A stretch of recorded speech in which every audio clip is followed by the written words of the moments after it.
Good morning, everybody. Welcome to the SDVoE Alliance booth. My name's Gareth Heywood from Semtech Corporation. Today, I'm going to shine a spotlight on USB-C. So, we're all well aware of the bring your own meeting. Through COVID, we were all sat at home using Zoom and Teams.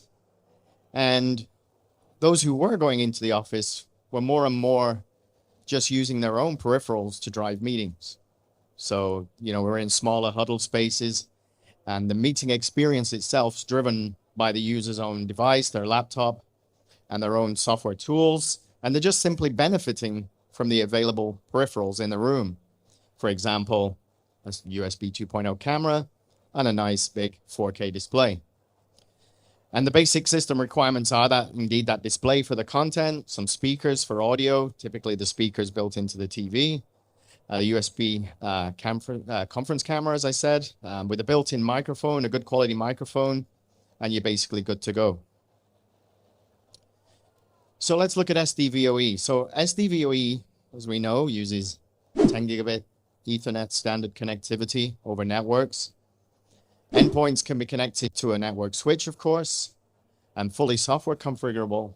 But one thing to note is that 10 Gigabit Ethernet can be connected point to point. You can connect a transmitter and a receiver directly together via 10 gig, and it will work up to 100 meters of CAT cable in a simple point-to-point extension solution. So SDVoE extends the HDMI, the audio, the USB, all over standard UTP cable. We guarantee 100 meters performance, robust, because it is Ethernet. 10 Gigabit Ethernet is very robust in the presence of electrical noise and EMI. So this is important when you're running cables through the ceiling, next to electrical appliances, etc. And of course, Ethernet supports power over Ethernet, so you can remotely power your endpoints. So let's see what this looks like in a typical bring your own meeting application. Here you've got basically a tabletop AV hub, and then that's connected to a display hub, and then your peripherals connect into those hubs. So on the tabletop, you have your laptop that's connected HDMI, USB 2.0, and then behind the display, typically, you'll have your HDMI driving the display and a USB camera, and you'll have basically simultaneous transmission of uncompressed quality video, multi-channel audio, even Gigabit Ethernet if you want to tunnel networking over that, the USB and other control signals. Plus, with the power over Ethernet, you can remotely power that tabletop hub. So you're reducing the clutter on the tabletop. It means that you've got no additional power connectors required on the tabletop. All you've got is that one CAT cable. So it's a single cable for robust, reliable extension of AV, USB 2.0, and power. Now, let's talk why USB-C.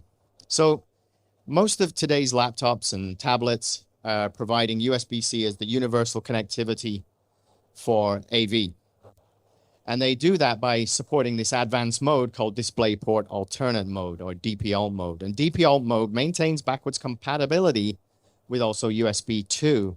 So you're able to send the video using DisplayPort plus USB 2.0 all over that small USB-C connector, which also provides for charging.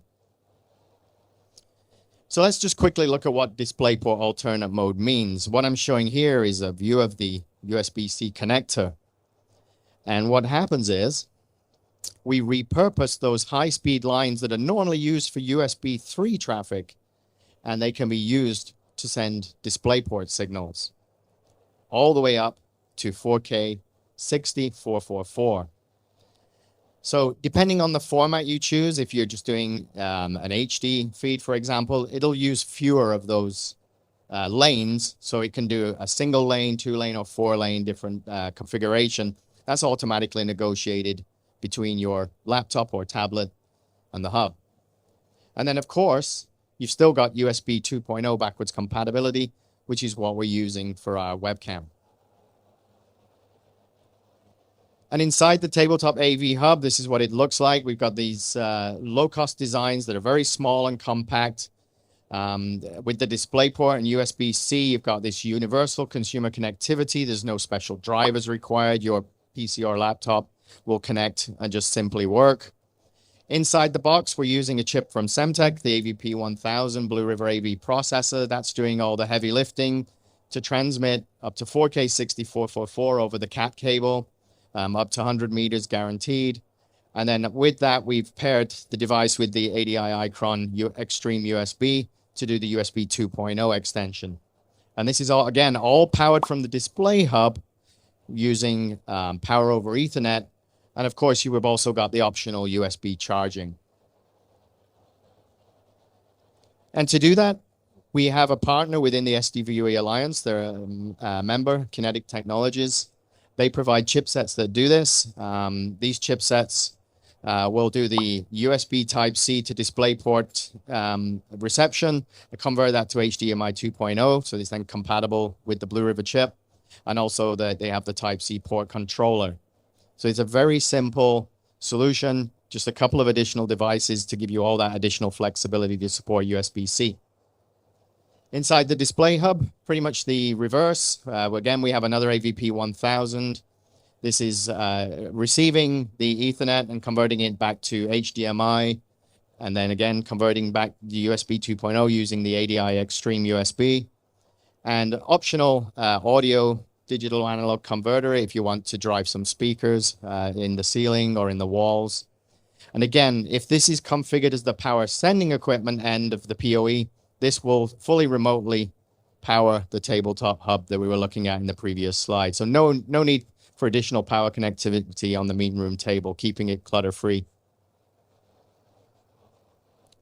So, just to summarize, SDVoE is not only a flexible AV over IP technology, it's also a very powerful and cost-effective point-to-point extension solution. It's much more robust than alternate AV extension solutions, which makes it very ideal for advanced in-room BYOM solutions. And you can augment existing SDVoE designs today with USB-C to provide universal connectivity for BYOM, and that fully supporting the DisplayPort Alt mode. That's all I have. Thank you.